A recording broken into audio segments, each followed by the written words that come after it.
Hello, welcome to Cinema Savvy, and welcome back to a brand new movie review. I'm Chris Garner, joined with George Aldridge, and we're going back to the glorious year of 2002 to kick us off with another series of retro reviews, if you want to call them that. And today we'll be giving our review on Spider-Man, the 2002 movie directed by Sam Raimi. In anticipation, I guess you can call it that, for Spider-Man Homecoming, we are going to be reviewing not all of the Spider-Man films, just the ones that matter. We're going to be reviewing the Sam Raimi Spider-Man Trilogy, a series of films very near and dear to our hearts. And it's fun because we've been talking about Spider-Man all week. We've been getting really nostalgic with these films because these films do have a big part in our childhood growing up. So this is going to be a very informal, laid-back chat. We're going to comb through the movie, our thoughts on the trilogy, the Spider-Man character, and just sort of growing up with this movie. So, George, if you want to kick us off, thoughts on the trilogy and your history with the Spider-Man character himself. Oh God, where do I begin? Right. So when we did Star Wars month, obviously everyone knows I've been obsessed with Star Wars since I was a kid. When we did Harry Potter month, I made the fact that we hadn't spoke about Harry Potter and that I was a massive fan as a kid. And not to join the trend, but the Spider-Man trilogy was a big part of my childhood. And yes, that's the third time I've said it in the last year, probably. This was my first superhero film. This got me hooked on superhero films, I guess you could say. I hadn't seen X-Men, Blade, hadn't seen the old Batmans. Obviously, I'd seen them all after this, but Spider-Man was my first proper comic book film. I saw it at the cinema, aged 5, showing my age. But the more interesting thing about this cinema experience is that, well, this is more to the English people that are going to understand this. Sorry, America. The 12A certificate is the most common certificate in film at the minute. Any film, it's like PG-13. Any film's basically 12A. It's a 15, and you're like, oh, okay, that's quite nice. But 12A is the solid thing. Now, back in 2002, there was no 12A. You had PG, 12, 15, 18. You couldn't go watch a 12 film until you were 12. It was as simple as that. However, Spider-Man, the hype on this film was... I remember this as a kid. I was looking forward to trailers and stuff. It was massive. And then it was rated 12. And obviously I'm too young to remember, but there was a big hoo-ha, I guess, in the press and politics, stuff like that. And the BBFC, our rating system company, I know I was going to talk about this later, but because it does link into my experience, they created 12A, which meant that anyone under the age of 12 can go with a parent, because Spider-Man is a film that is basically not aimed at kids, but it's a universal, people of all ages are going to watch this film, and they did watch this film. And I got to see a 12A. This was my first 12A certificate film. I think my first 18 was Terminator, my first 15 was Phone Booth. I remember stuff like that. And it was amazing to see this because, you know, obviously the 12 sister, my older sister, had just turned 12 at that point, and she was a bit pissed off that her little brother could now go and watch a 12 film. They all had to do their waiting, where I didn't. Technically, they did 11 years of waiting, but not in Azkaban. But so I saw this at cinema as a kid. I think I saw it twice, and I absolutely loved it. The Green Goblin is one of my favourite villains of all time. I will never, ever, ever forget the performance of Willem Dafoe. I could say this about every character. I know we're going to talk about them later, but this film genuinely was massive to my childhood. Again, it introduced me to superheroes, to Marvel films, taught me who Stan Lee was. This was massive with me, and I loved it. I became a massive Spider-Man fan off this, I used to watch the old cartoons on ITV, for those that remember that. The late 90s series, which I later rewatched in the proper order out of curiosity. I, began learning about the Rogues Gallery. I really went into the character of Spider-Man like I hadn't done to anything else but really Star Wars and Harry Potter at that point in my life. Though I was young, it was the right age for me to watch this. And growing up, just quickly, this was... going back to this is always stunning, and going back to it this week, age 20, almost 21, it's still a fantastically made film, and it hits the nostalgic points. But if I saw this at the age of 21 for the first time, it would still be a phenomenal film. This is near and dear to my heart, and we are going to be ranting across these next 3 reviews about the nonsense that came post this.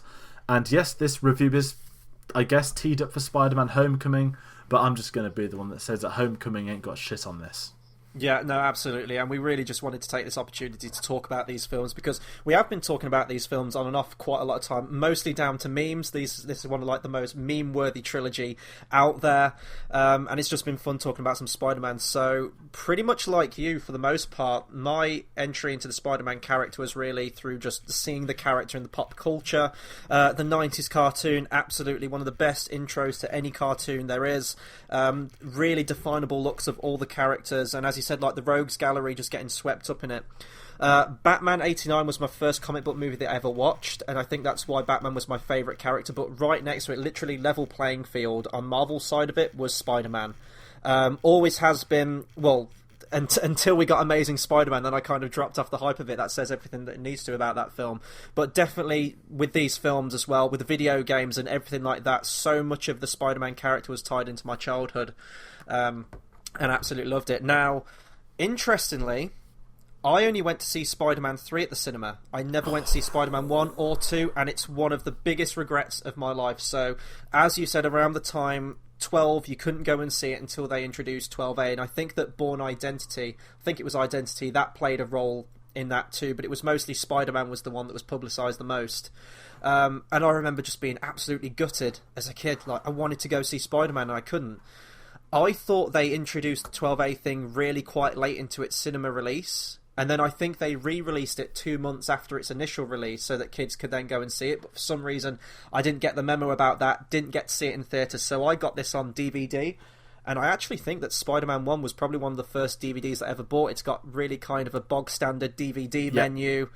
It's quite difficult to like navigate around the menus. You can't automatically select subtitles as you're in the film. You have to do it from the setup before you start it. But I love it, and as you said, like just the history of the characters. Well, these films really did propel superhero films and took them to the next level. Originally, you had like Superman the movie, Batman 89, and then Batman kind of killed comic book movies for at least a few years with Batman and Robin. Came back with Blade and X-Men, which were big hits and really kind of got the comic book films back on track. But it was really this first Spider-Man film that really showed what you could do with things, just in terms of the technology, the visual effects, and just taking the character. This is one of the best origin stories of a comic book character there is. Now, and I hadn't actually seen this movie for quite a few years. Although I love it, I hadn't gone back to the Spider-Man films for quite some time, so it's nice that I'm getting the chance to do this with this. And I was really concerned that this film really wouldn't have held up well. It would be incredibly dated. And there's only really one or two elements in the film that do date the film. But for all intents and purposes, this still completely holds up by 2017 standards, in my opinion. Oh, it certainly does. The performances, the action, the only things that don't necessarily hold up today is the CGI, but I look into the fact that at this point, CGI was still such a new concept, and by the time we roll around to Spider-Man 2, the CGI has almost been perfected, especially with Doc Ock. I know we'll get to that in the next film, but you could still see this was the early days of CGI. However, the fact that most of this is still stunning, because everything, not many films, especially blockbuster superhero films, have dated as well as the Spider-Man trilogy have. And we were saying this before, and we've been saying this for like the last couple of weeks. I know your thoughts on Man of Steel, etc., and the Nolan Batman films. I love the Nolan Batman films too. But I compare this quite heavily, and there's a lot of influences in this. You can see that to the original Superman the movie. Just in elements of it, you've got shots of Peter Parker running and he does the whole shirt rip with the suit underneath. You've got that, the whole saving Mary Jane thing. It's very much like Lois Lane, and just in terms of how it's structured, even the story as well, like the origin story itself, how you've got this kind of nerdy kid that doesn't really know his place in the world, becomes a superhero. Very much like Superman, that original movie. Even Spider-Man 2 and Spider-Man 3 do take similar elements of their stories from Superman 2 and Superman 3 as well. And I think that was a big influence in Raimi. Raimi was a fan of Spider-Man in the first place. This was definitely a passion project of his, because the film in its production, the script originally was given to James Cameron and he was going to direct a version. Have no idea how that version would have turned out. I think he had like Sandman in it or something like that. He did write like a 45-page screen like treatment for it, I think. And there were so many directors on board as well. They were going to go with Roland Emmerich, Ang Lee, M. Night Shyamalan, Tony Scott, or David Fincher. They eventually settled on Raimi. Before this point, I think he'd done some kind of superhero film before called, is it Darkman? I think it's called. Is that the Liam Neeson one? I can't quite remember. But I can't remember that either, but I know that I think he did that, so he did have some element of superhero history in terms of his direction. Mostly he's a horror director, though. Everyone remembers the Evil Dead trilogy, and there are definitely some elements from those films in this as well. He does skirt towards the whole horror angle, but I think Raimi's direction in this was just solid all the way through. You could tell that he liked the character. You could tell that he cared about how it was crafted and being an origin story, everything like that. And we'll get onto the characters in a minute, but in terms of casting, in just across the board for everyone, there's not really a single bad performance in this film. Everyone is these characters to me. Yeah, and I would just off a whole across the Spider-Man trilogy, maybe bar one casting in Spider-Man 3, everybody is the panel to the screen. And I know that sounds so stupid, but you know, just working our way from the newest to the oldest, Sandman, perfect. Doc Ock, perfect. Green Goblin, okay, the costume's different, but you know, Norman Osborn, perfect.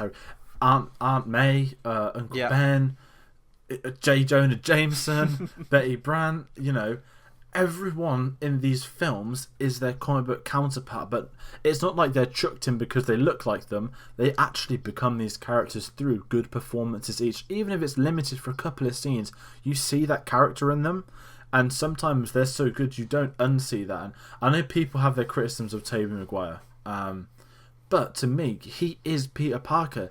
He isn't some hipster with a skateboard that's just a cool guy at school pretending to be geeky. No, this is a kid that would get bullied, that he is that odd loser, I guess you could say. But man, it's perfect, I think.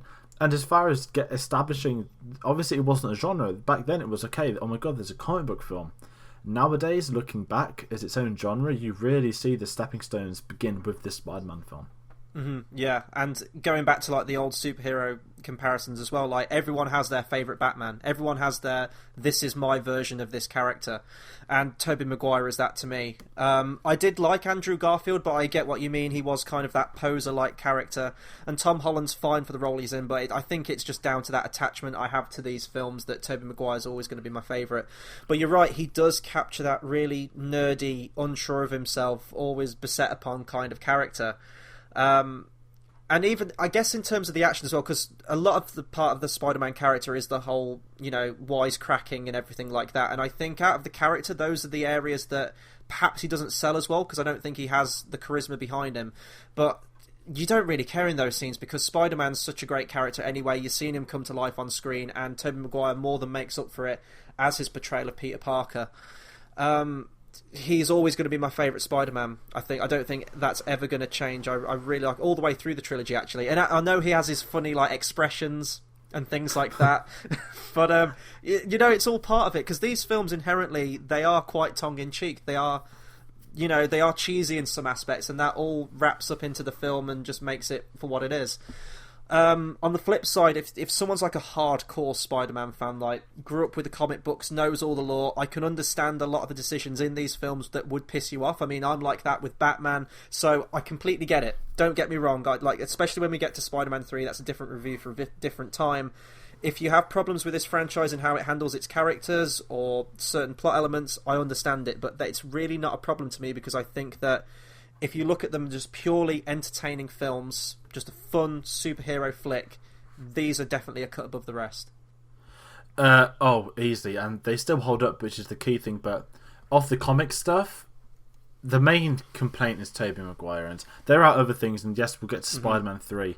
But the way I've always seen it is, back in 2002, you couldn't cast a 15-year-old in a franchise like this, especially when it's, although he's at school, it's not adult as such, but it feels more like a university, and they're like end of A-levels, 18-year-olds, and I just couldn't imagine a kid doing it. It wouldn't look right. The whole on-screen relationship wouldn't look right.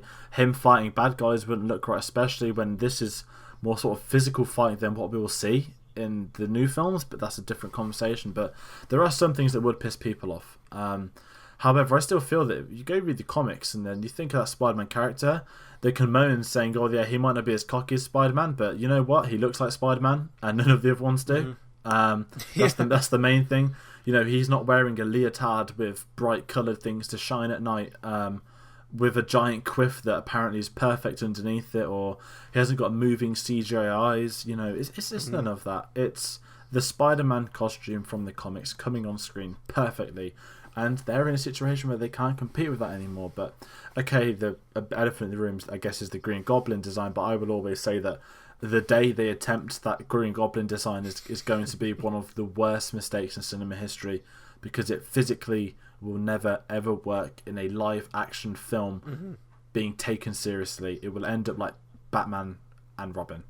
It's just so comic book, is it? I mean, I know this is a comic book movie, but that is definitely too far in the realms of outlandish and fantastical, even for comic book standards.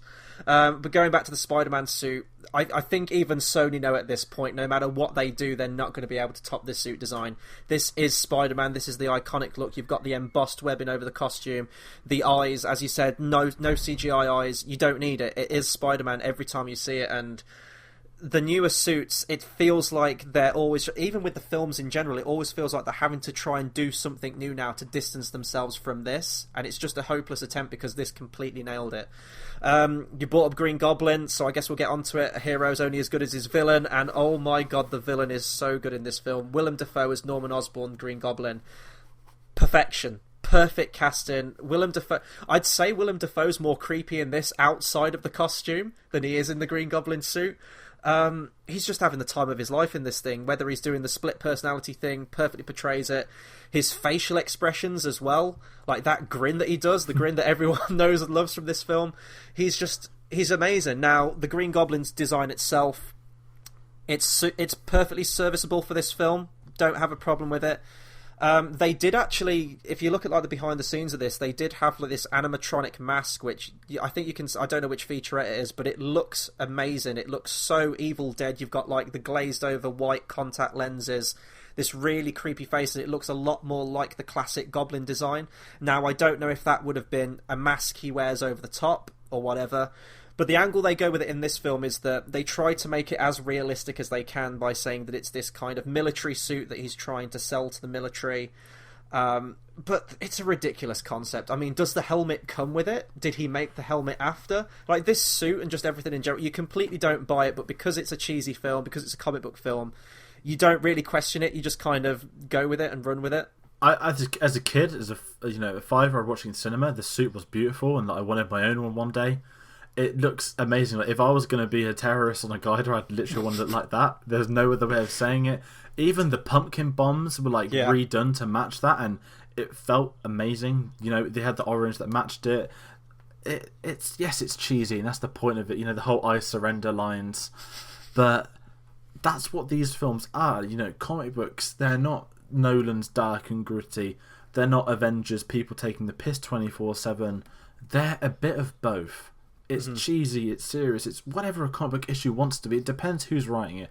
And with these films, it feels like the perfect blend. The tone across each of this franchise, and especially this one, if they want to be funny, they'll go funny. If they want to do horror, they'll do a horror scene. If they want to be creepy, they'll do creepy. But that overall tone is that of a comic book film, is that of a superhero film. Not the underdog story, but the loser that's becoming the good guy and trying to, with great power comes great responsibility. You get a film off that line.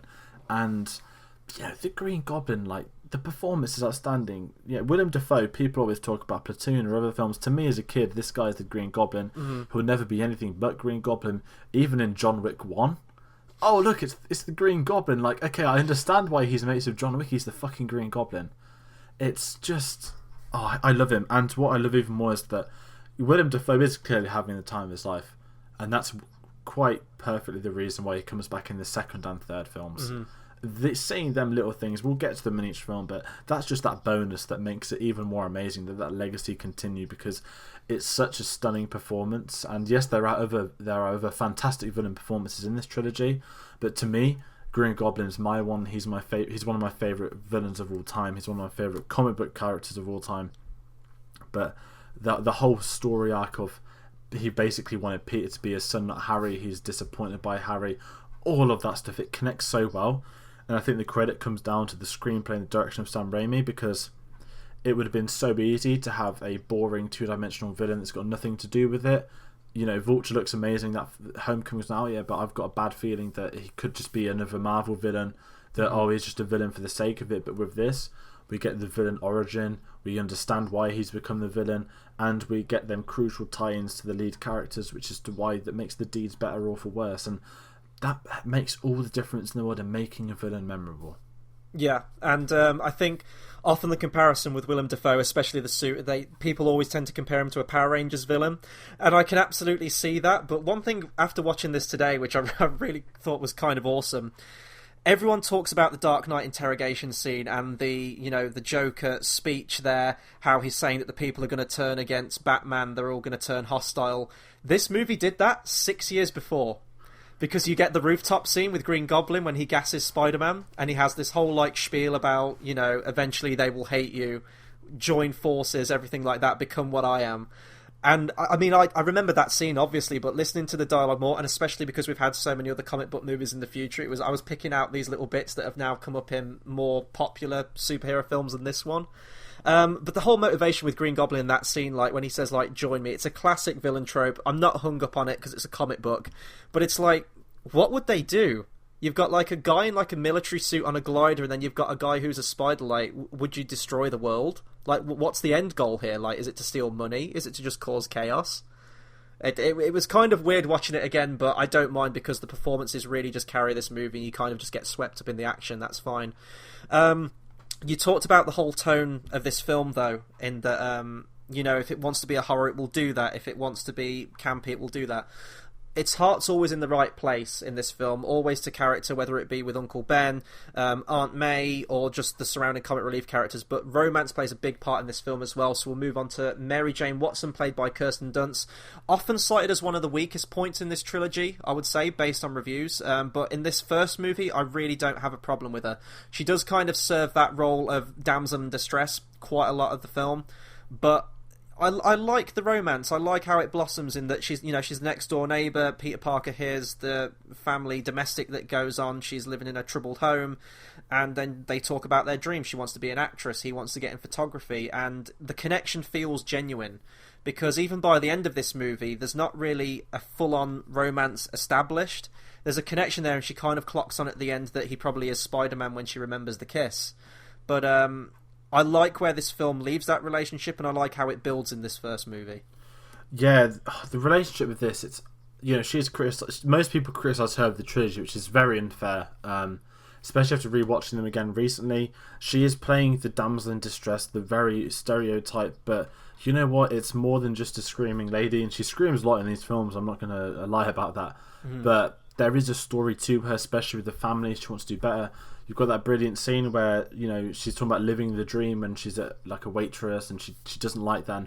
With Mary Jane, the whole I want to be an actress, that progresses in each and every film, and I really like Kirsten Dunst in this role. She's got great chemistry, not just with Tobey Maguire, but she's got amazing chemistry with Harry Osborn, and their little love triangle in this. It does work, and the whole friendship across the trilogy.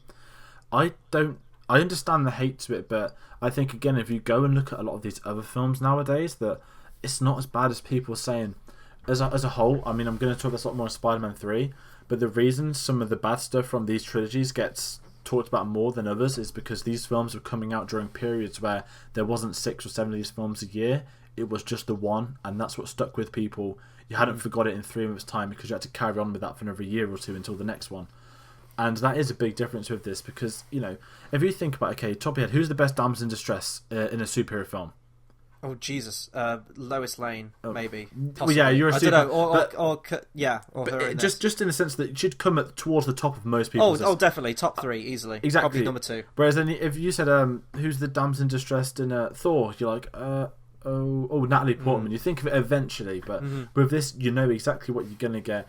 And it's a believable love triangle. Not love triangle, but it's a believable romance theme that goes across these films. And it is integral to this trilogy. And the character of Spider-Man, people want to know about comics, he has a girlfriend in almost every iteration, whether it's Betty Brant or Mary Jane, why have I forgotten her name? Gwen Stacy, who eventually comes in these. There are so many. Black Cat, there's a little thing with that. I almost said Black Panther then, Jesus. He's a character that there's such a rich comic history, and I don't really talk about comics much. I used to be massive on them when I was younger, but to me, Spider-Man of the entirety of the comic book world, him and Batman are head and top at their own level. They both have the most superior rogue gallery of any other comic book iteration. They've both got the best story arcs in comic books. They've got the villains, they've got the heroes, they've got the sidekicks to match them. No one comes close to Spider-Man and Batman. And obviously they're both complete different characters, I'm not comparing them. But you can see Sam Raimi picking those best bits, the best stories of the trilogy, the best villains, the best heroes, the best things to do, and that's so clear in this first film. Even from the origin, the opening scenes, establishing Ben, everything like that, it just feels like a comic book, not some crap remake, not some different arty, diaristic thing. It is exactly what it should be. Yeah, and I mean, just so many iconic moments in this. We'll get on to best moments later, but while we're on the subject of Mary Jane, not only just iconic moments within the film itself, but in superhero films in general. I mean, the upside down kiss scene, it's one of the most talked about, like, parodied reference scenes in the genre, and it's all testament to the chemistry there, and Sam Raimi focusing on character. It's a big part in this film. The only thing I can see fans getting hung up on in this is that they do the setup at the end with, choose between either saving the kids or saving the love of your life. That's very similar to the death of Gwen Stacy setup in the comic book. Now, would this film have been better if they'd have opened with Gwen Stacy and Mary Jane's kind of essentially the Gwen Stacy equivalent in Spider-Man 3? Maybe, I don't know, but I like Mary Jane's character in this, that I don't really have a problem with that. That's only from like a hardcore comic book fans. If we're going to talk about Amazing Spider-Man briefly, I think one of the strengths of those films was Gwen Stacy and the relationship with Peter Parker, but they kind of drop the ball on that when they do the death of Gwen Stacy, because the Green Goblin's just completely rushed. This kind of has the opposite thing, where Gwen Stacy really don't care about, but the villains are just an absolute focal point of these films. The setups there, you kind of have like the iconic panel shot, although it's not the death of Gwen Stacy. They do kind of skirt around that. They do reference it slightly. But I don't know. With this film, I just don't have a problem with that. I can just kind of overlook the comics, appreciate the film for what it is. It's its own thing. It's referencing it in some way. Don't really have a problem with that aspect. No, and I think as well the characters of Gwen Stacy and Mary Jane, the day that Gwen Stacy got announced for Amazing Spider-Man, it's like, okay, when they're doing Goblin, when she's dying.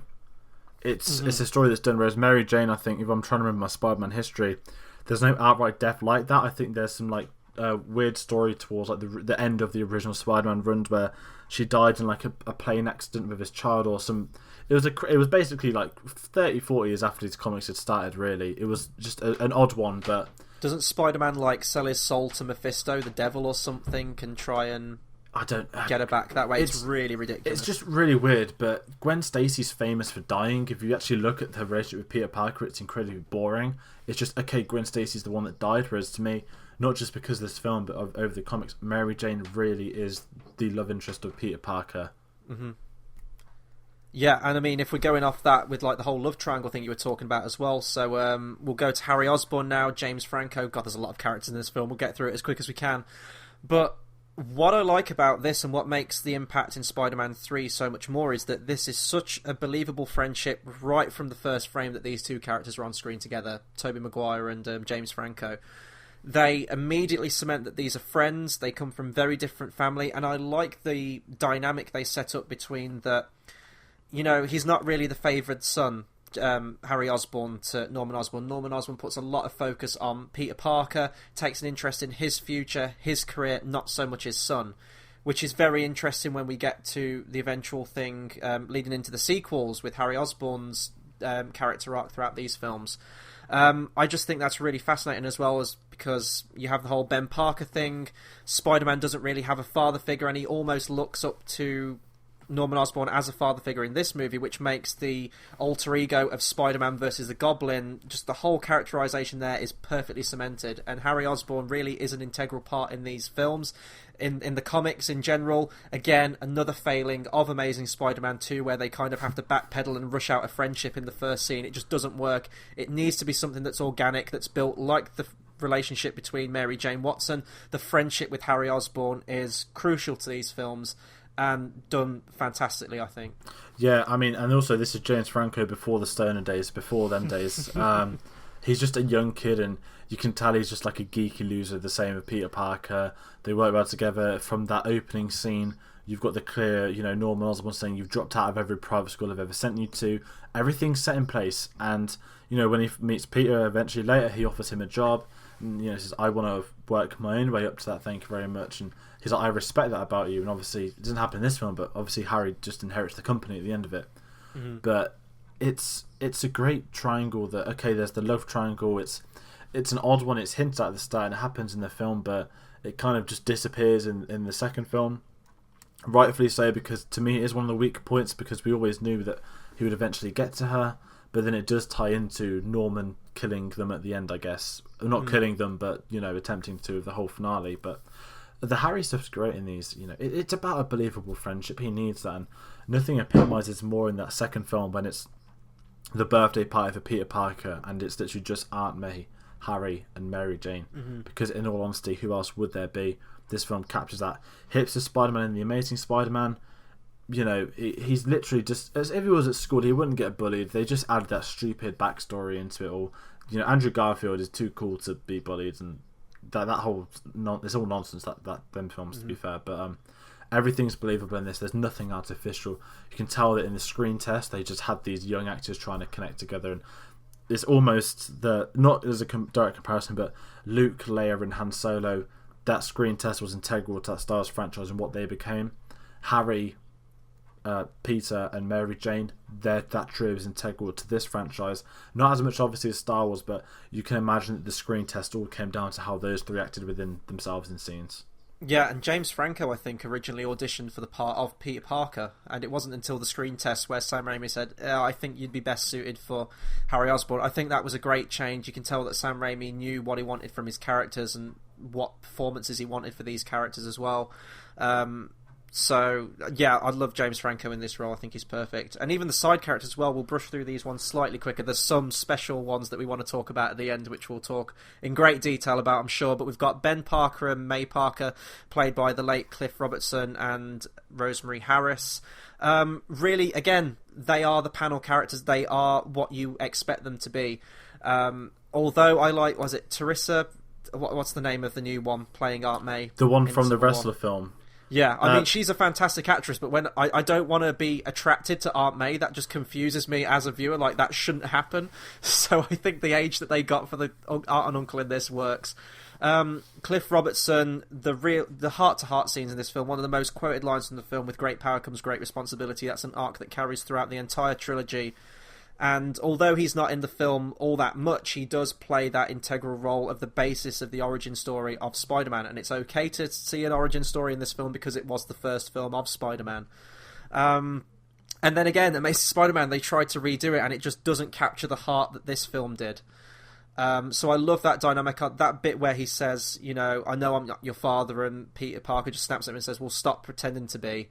That really does hit you straight away because it is that believable family dynamic that the aunt and uncle took him in after his parents' death. And Rosemary Harris as well. I know when we get to Spider-Man 3, her lectures can kind of really slow the film down. It's like, oh, do we really need another Aunt May lecture? But definitely in the first two films, for example, she is an integral role again. She completely offsets Ben Parker nicely, complements the relationship, and after he goes, she is that emotional rock and guidance and teacher-like character for Peter Parker. Yeah, I love her in these films. It doesn't matter what they try and do, and there's only one Aunt May. Yeah. The younger that she gets, the less it feels right. I know that sounds terrible, but that's what I feel. And she's that loving, caring aunt, and you believe her relationship as well with Ben. That one of the strongest scenes in this film is where Ben's died and he comes home and they embrace, and it's a tragic scene. You believe it, whereas the other, obviously we don't get the origin in Homecoming, but again, shitting on the Amazing Spider-Man films, I think it just happens and they're done and dusted, forgotten about. Yeah, pretty much. Because they knew they already had the origin. So I'm intrigued to see Homecoming, see what they do. Whether they forget about Uncle Ben and make him Uncle Tony is going to be one scene or another. But it's a believable. I love the fact as well with Ben Parker that he does carry on across the next two films as well. Yeah. Especially in that third one. It's a really nice little scene of the alternate shooting story. But, again, the supporting cast are integral to this. Look at the best comic book films, always has a stunning lead, an amazing villain, and an amazing supporting cast and crew to help them get through. And the supporting cast aren't maybe in these films as good as the Dark Knight trilogy in terms of comic book film supporting ones. Definitely, you've got the likes of Elizabeth Banks as Betty Brant. Really nice addition in this film. She has that nice interaction in the Daily Bugle. It's Daily Bugle. Yeah. I was going to say Daily Planet there. That's Superman. We'll get onto that much later. We really need to talk about, though, the wrestling match. So you have Bruce Campbell, his first cameo in this, obviously after Evil Dead. Close friendship with Sam Raimi. He plays the wrestling announcer in this film. Fantastic, and he gets a cameo in each of the other ones too. I'm going to pass over to you now because you're the wrestling fan here, but Bonesaw McGraw, played by the late, great Randy Savage.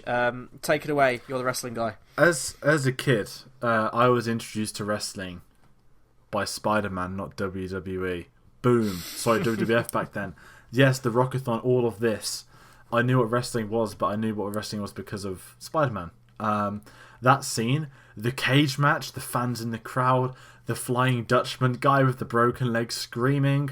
It's amazing to watch. And even today, as a big wrestling fan, I think this is going to be cheesy and crap, but it's actually a better wrestling match than 90% of the wrestling we get nowadays. But the biggest discovery and confession I have, I knew who Bonesaw was before I knew who Macho Man Randy Savage was. I think there was a day once where I was just doing some research and I just found out that Macho Man was Bonesaw, and like literally my mind was completely blown from that day on, because for those that don't know about wrestling, Macho Man is Bonesaw. Obviously he had short long hair, it wasn't in a ponytail, he didn't really wear black, he was bright coloured, his noises are the same, I guess you could say, but you know, he was the good guy all the time in most stories, I guess, whereas Bonesaw was just the animal in the steel cage killing people left, right and centre. The amazing quotes that I got you for 3 minutes of playtime, hold back your tears on that. It's the wrestling match is just amazing in this, but as far, again, going into the origin, you want to see him not learning his powers as such, but you don't just want to see him become Spider-Man in the click of a finger, stick him in a wrestling match with, at the time, one of the biggest wrestlers, and today, one of the Hall of Famers, was stunning for this film, and it's just amazing to look back and, you know, today, still, to me, he would always be Bonesaw, he will not be Macho Man. See, for me, like I grew up with WWF wrestling, and I kind of dropped out when they made the title change to just WWE. But I didn't really know, honestly, much about Randy Savage at all. So, kind of like you, Bonesaw, I thought was just a character, a wrestler made up for this film. I didn't realise he was actually, a proper wrestler in real life. But that whole scene, it's meme-worthy. The lines are just iconic to this film. Still quote them now. I'm not going to do an impression because there are some sad videos on the internet that do that. I'm not going to be one of those guys. One thing that blew my mind, though, watching this again, Octavia Spencer's in this movie. Yes. From Hidden Figures. She is the one at the start who says, this ain't no featherweight, and... yeah, she's got a cameo. It's so odd going back and seeing that.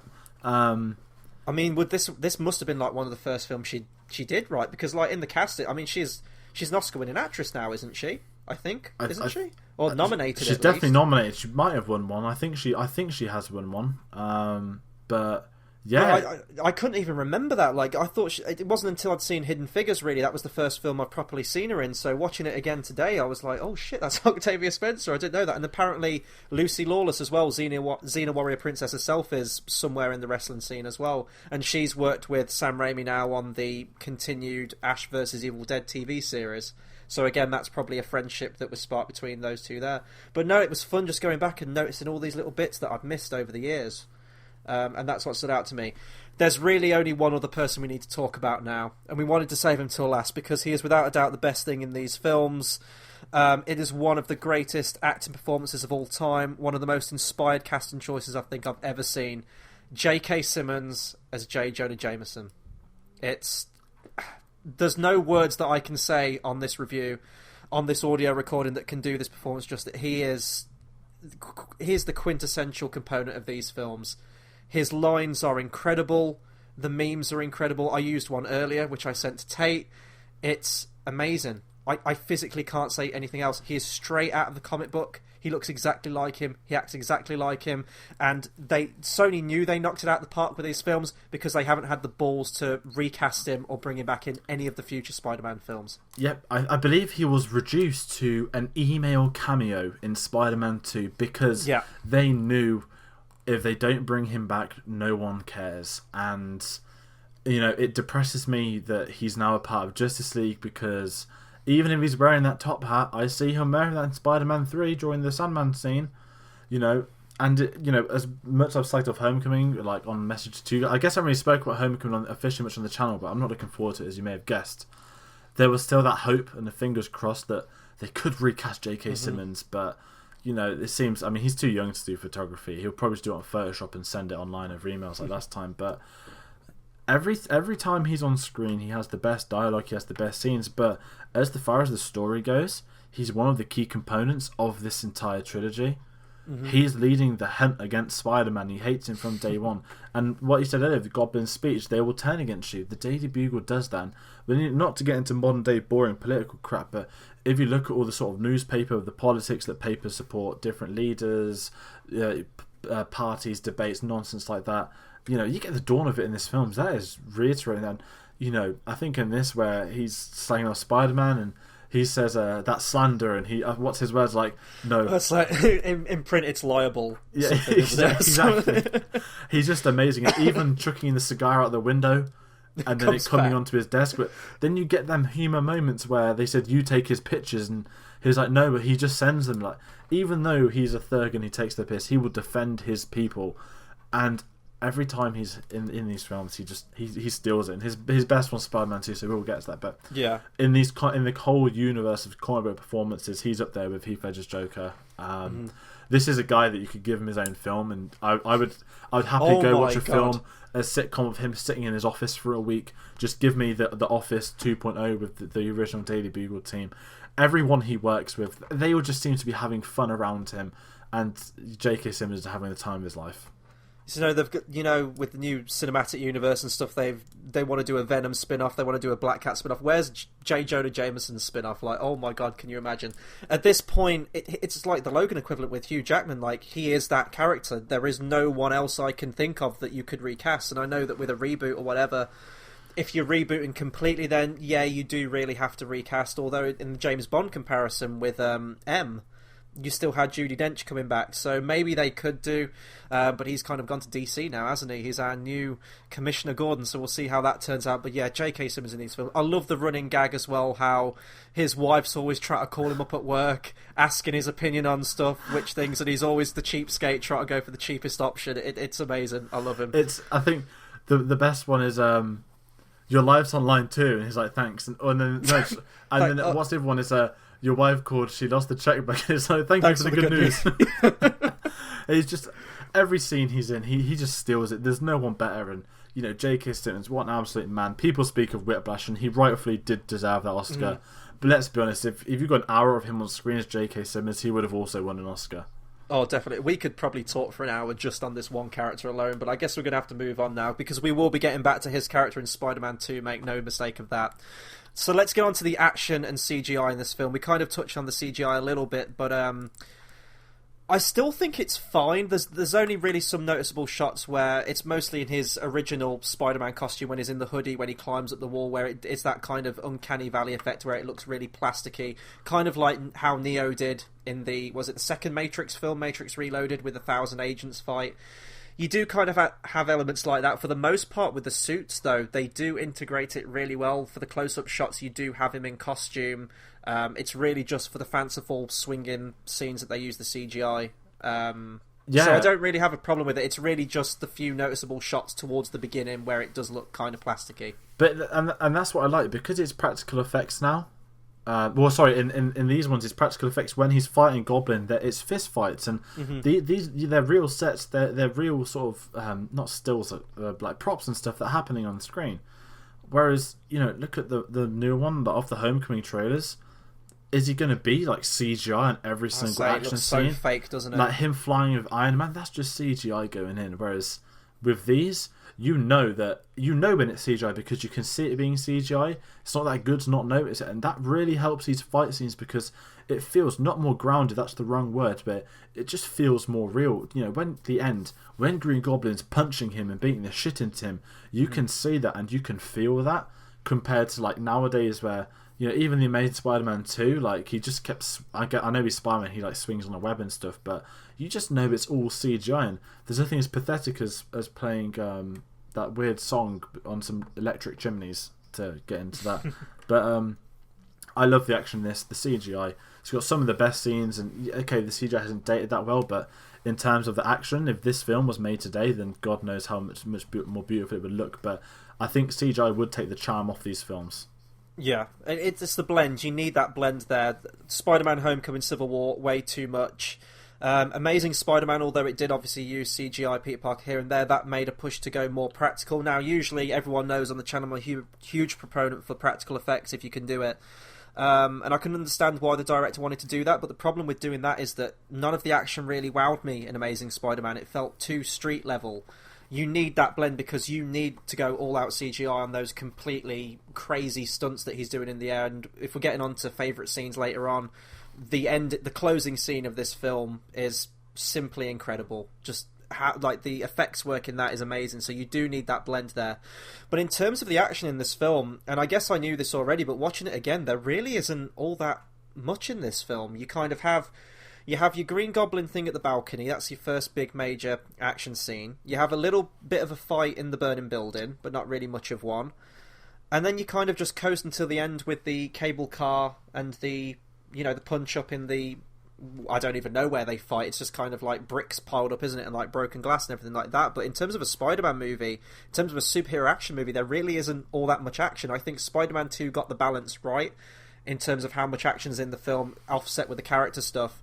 This one, maybe you chalk it up to an origin story because it's really an hour before he gets in the costume, I think, or somewhere nearabouts to that. But I don't have a problem with it because it's rooted in character. It's introducing the setup for all these characters. It's Spider-Man's first proper live action outing on the big screen like this. Maybe they could have done with a few action beats here, maybe a few more things with the Goblin, because the balcony thing, he does show up, it's great, and then he kind of just goes away. Maybe a little bit more of that would have been nice. But one thing I can say about the action scenes, they don't outstay their welcome, because one of the biggest problems now with films is that the action scenes just don't know when to quit and don't know when to stop, and neglect the character side of it, which this film doesn't. It gets the balance right, I think. Yeah, and, with this, it's because it's an origin story, you're invested in the character and the story on screen. It's not calling out for action every 2 minutes. We do get that nice montage of him getting the suit and stopping a few crimes, the singing, the Spider-Man bit. I like that kind of thing, and it suits these, but if you had too much action, it kind of warrants the, oh god, this is getting repetitive. And like I said, you're invested in the story. When you hit Spider-Man 2, you're invested in that story, and there is more action. But again, the action's tying into the story. I feel that Sam Raimi writes these films, he writes the scenes. Well, he doesn't write them, but in terms of, the idea of them. Yeah. Then he goes, okay, this is happening in point A, B, C, D, E. I'm going to put an action scene there. I'm going to put an action scene there. Whereas nowadays, it's kind of like, okay, I've got this amazing idea where there's a cruise that rips in half, and I'm going to web it back together. How do we write around this? It's spectacle over story now, whereas this, it's the whole trilogy, it's story over spectacle. Even in the third film, it's got its faults, but there isn't too many action scenes in that either as well.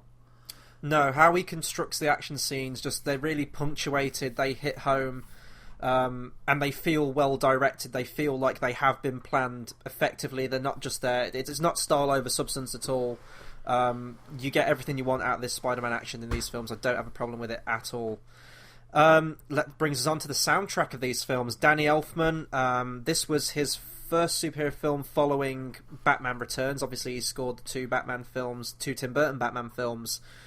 So that was, 92? It was early 90s he scored that, and then this comes into it with 2002.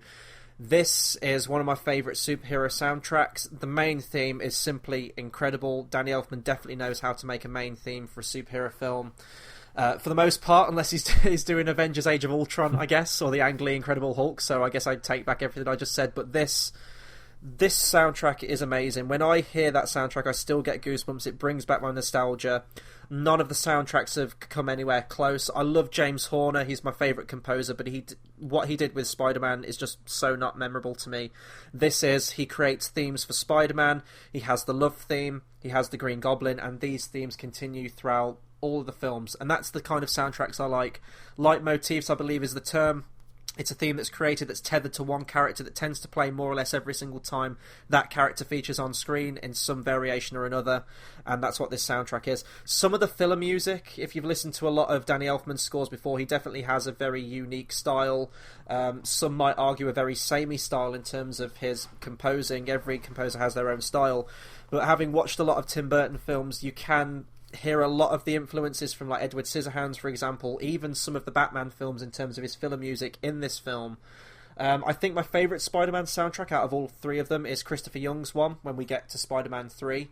But I mean, all the themes were created right here for this first film with Danny Elfman, and the soundtrack's amazing. Yeah, I mean, I won't lie, I think I've put it on record before, I'm not the biggest fan of the Danny Elfman Batman soundtracks. However, that being said, the Spider-Man soundtracks to me as a kid, you know, whenever that Columbia thing comes on with that first piece, it's okay, we're in for it. You know, I think I sent a Snapchat yesterday, I was watching Spider-Man thing, you know you're in for a good treat. Mm-hmm. And it's such an iconic theme, not just him, but him to the Goblin, to Doc Ock in the second film.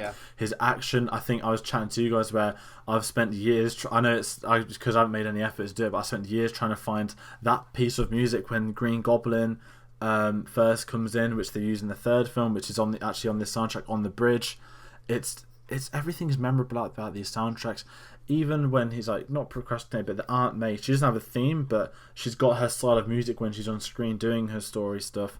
You know, MJ being saved, got Green Goblin, this Spider-Man. It's a really well done soundtrack, and it suits this film.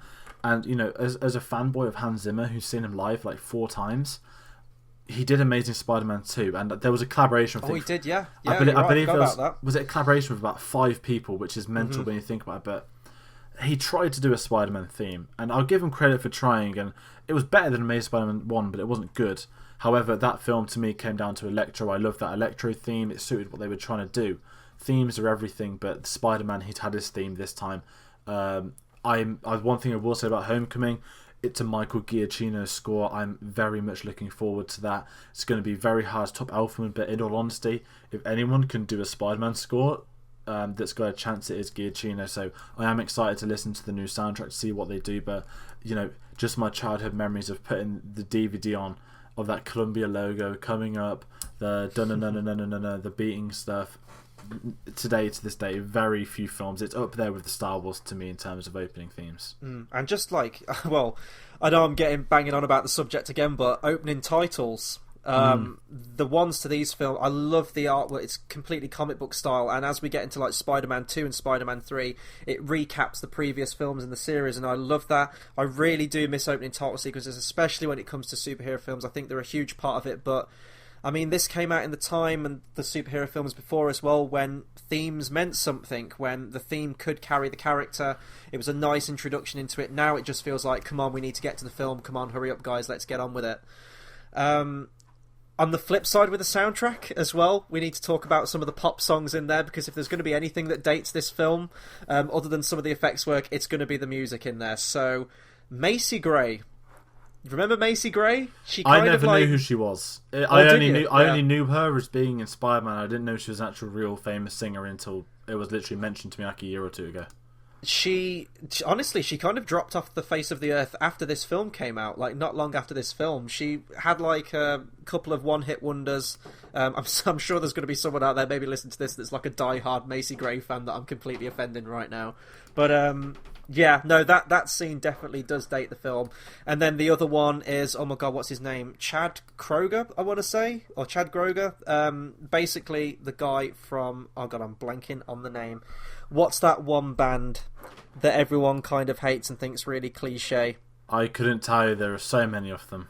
Oh my god, well, the song's called Hero, essentially. I can't believe I'm blanking on that name. I don't mind that song, the actual closing song, Hero. It does date the film, but Nickelback, of course it is. Jesus, how did I forget that? He's the singer of Nickelback. It's that husky kind of early 2000s song that featured in all films like this. I mean, I think Daredevil had one, Blade probably had one. I can't remember if X-Men 1 had one or not. You know, it's the credits. You don't really care. It's a fine song, but I know that some people absolutely detest and hate everything about Nickelback and Chad. So, yeah, it is what it is. I don't blame him for that. The one thing rewatching this I didn't like actually was the credits. I think Spider-Man 3, the credits hit you with an actual orchestra score. I prefer that from films. You get the odd occasion where it works. That, you know, Iron Man 1's perfect with obviously the Iron Man song from Black Sabbath. But when it goes into pop songs that are just sponsored, it's always a bit of an off-put. But the film's been so good up to that point, I couldn't care less, honestly, about the credit bit. However, I would have loved to have heard a Danny Elfman sort of credit suite, a bit like you kind of get the Star Wars films, going over some of the top themes. Yeah. I guess they kind of save them for the opening intros, don't they, where they kind of do a medley of all the songs that are about to appear in the film. That brings us on to best moments. Now, for me, the best moments we've kind of already talked about with J. Jonah Jameson. If I'm trying to think of any other favourite moments in this, I do love the wrestling match. That's definitely a highlight for me with this film. If I'm going to pick one moment other than the upside down kiss, that's more of a character moment. I've already mentioned it before, but the end shot where you just get all out Spider-Man swinging, it's completely off the page, that theme kicks in, and yes, it's very patriotic, and I know that this came out in a time when, you know, we had the huge 9/11 upheaval thing going on in the US, and this was one of the films that came in that really did instill that heroic spirit again. So the end shot is Spider-Man on top of the Empire States with the billowing Stars and Stripes flag. Usually I call that out now, usually when it comes to Michael Bay films, specifically Transformers ones, where every single shot seems to have a Stars and Stripes flag. This one works, it's that iconic image, and then he swings into the camera. That's probably my favourite scene in the film. There are so many amazing scenes. We've recently did a Battle of the Brackets, which I'd advise anyone for checking out. I picked the scene from Spider-Man 1, the Green Goblin attack on the parade. Spoiler, I took it to the final when people were laughing at me, as I reminded them on the Facebook Messenger group, out am I, followed by a Green Goblin throwing the grenade at people. Not that I would turn you and the other guys into skeletons, that's not my type of person. Speaking of that, though, you thought the bald guy in the wheelchair was Charles Xavier, didn't you? Yeah. As a kid, I thought he was Professor X, because I was a bit late to X-Men. I just knew there was a bald bloke in a wheelchair, and you know what? I would admit that, and I bet there are other people my age that would admit that too, that hadn't seen X-Men. I think I probably did too, to be fair. I mean, they tried to get Cyclops' glasses to have a cameo in this film, I think, in the deleted scenes with Stan Lee. It wasn't really working. You're not going to get your crossover Sony and Fox, but my best moments, again, any scene with J. Jonah Jameson, any scene with Green Goblin. My top 3 scenes, I guess, not in this order, would be the final fights. The wrestling match, obviously, for dozens of reasons, and maybe I could say the whole film, but maybe the moment of Uncle Ben dying, because it does hit you rewatching it, and okay, it's not funny, but it's become a meme. The Tobey Maguire crying face. Yeah, but you know what? He can do that within seconds, and there is some great acting in that. But it's a big moment. Again, I would personally put this whole film down. To me, there's not a single bad scene in this film. I'll agree. Especially with that. after rewatching them, it's just perfect. And we were trying to think of one, weren't we, before we hit record, and we both couldn't do it. I was coming through the entire movie. I couldn't think of a single moment that I have a problem with in this film. Exactly, and it's the same for Spider-Man 2, which we will get to tomorrow. Is the next big thing. We're releasing a Spider-Man review a day in the build-up to Spider-Man Homecoming to do a review on why Spider-Man 1 was better. Yeah. But no, this film, listen, I said earlier to you before we hit record, I can't think of a bad scene, and we both thought, and I think that says a lot about how great a film can be, and we're going to have this same conversation on Spider-Man 2. Spider-Man 3 is going to be the fun one. I guess that's one way of saying it, but it's been an absolute delight to revisit these childhood films, I think. Oh, yeah, and especially when we get to the Spider-Man 2, definitely, even some aspects of Spider-Man 3 as well, it's going to be a blast. Other little things I noticed in this film really quickly before we round out, Eddie Brock is name dropped, or at least Eddie in the Daily Bugle. Kurt Connors as well. Yeah. So there was little bits like that I hadn't noticed before that I picked up on more watching this again. You can bring continuity into if you want, but I like those name drops in it. You could tell already that they were setting up this bigger universe. They had the intention of doing that. Overall thoughts on Spider-Man? Wow, what more can we say? I do have one final thing, which is actually very important. Oh, yeah, go for it. It's so refreshing to watch a superhero film that is about one hero, isn't tied into the previous 10 films, hasn't got 10 films coming after it, doesn't. I mean, yes, there's an Easter. It's not. I wouldn't even call them Easter eggs because that wasn't a phrase back then. With Eddie Brock being mentioned and Dr. Kurt Connors, they were just said. And yes, there is an Easter egg. Did more the Doctor Strange than the second one, but it's so nice to go and watch a film where there's no. You don't need to have anything else. You just want to sit there, relax. Even Wonder Woman. I did love Wonder Woman, but the opening scene. Batman, Bruce Wayne, Wayne Industries, everywhere. How did you get this picture? Story commences, story finishes. This is just straight in and out. It's nice. You don't get that anymore. Even like Logan, I guess, is a standalone, but obviously that ties into the X-Men franchise. But you don't get that anymore, and it's nice to get these standalone ones. Yeah, and I think what for me as well, because I went into this thinking like this could go either way. I could watch this again now and think, oh god, this is a abhorrent piece of shit. It hasn't aged well at all, but even with how many years it's been since I last watched it, this still completely holds up. I had an absolute blast watching this film. This is my Spider-Man. This is without a doubt one of the best superhero films ever made, both in direction, both in terms of the casting. These are the characters. This is what I think of when I think of Spider-Man. And I don't think that's just nostalgia talking. I really don't. I think that in terms of the ingredients of the story, Sam Raimi completely nails it. What is required for the Spider-Man character. All the cast just knock it out of the park in terms of their performances, and it's fun. And as you said, it is nice to watch a completely disconnected superhero film. I do miss the days of that, and I think that's maybe why I did like Wonder Woman. Regardless of the opening scene, I know that ties in, but if you look past that opening 30 seconds, you can watch it as a standalone.